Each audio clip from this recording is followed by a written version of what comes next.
I have a book coming out in November called Becoming an Artist, and my publisher said I could read you a little bit of it. So here's a piece of chapter 14, which is follow your dreams, but become a critical thinker. And because I don't have the whole thing memorized, I'm going to be reading from up there a little bit. You found a dream, you're working to make that dream come true, and people are calling you names or the world is making it difficult. What now? This part is up to you. How much do you really want to see this dream become a reality? Will you keep trying a year from now, 10 years from now, 50 years from now? You may as well give yourself a realistic idea of how long you're willing to keep at it before you give up. How much control do you have in making this dream happen? By control, I mean, is your dream, I want to paint 100 portraits? If so, that's pretty much entirely up to you, unless finances are limiting your ability to buy art supplies or you're physically unable to paint that much. But for the most part, whether you reach this dream or not is up to you and your determination. You're not depending on anyone else. If your dream is, I want to work for Disney as an animator, then you only have some control. You can control how good of an animator you are by practice and schooling and more practice. You can control making sure that you take every opportunity to apply for a job, get advice from professional animators, and go to a job market that may help get you hired.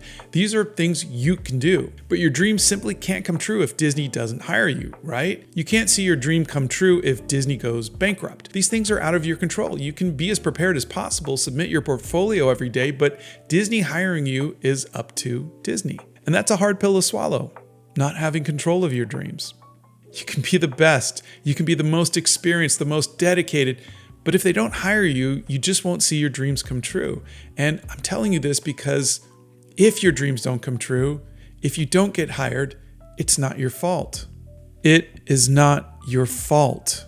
In my 30 years of being a professional artist, I've had so many wonderful opportunities that, through no fault of my own, didn't happen. The finances went away. The project was delayed. The client wanted to go in a different direction. COVID, stuff happens, and you have no control over it. When things go kablooey and the project goes away, I can always tell myself it was not my fault. Why?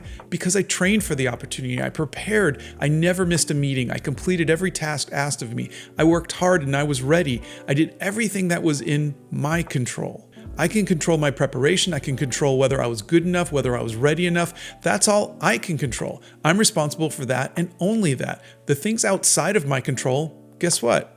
Not my fault. Does it make me happy when something outside of my control goes wrong? Absolutely not. I'm autistic. I hate when things don't go according to plan. But I've grown to accept that I'm not to blame, and taking the blame off of yourself is a huge sign of personal growth. It's so much healthier for you to know not to take the blame for things that are not in your control.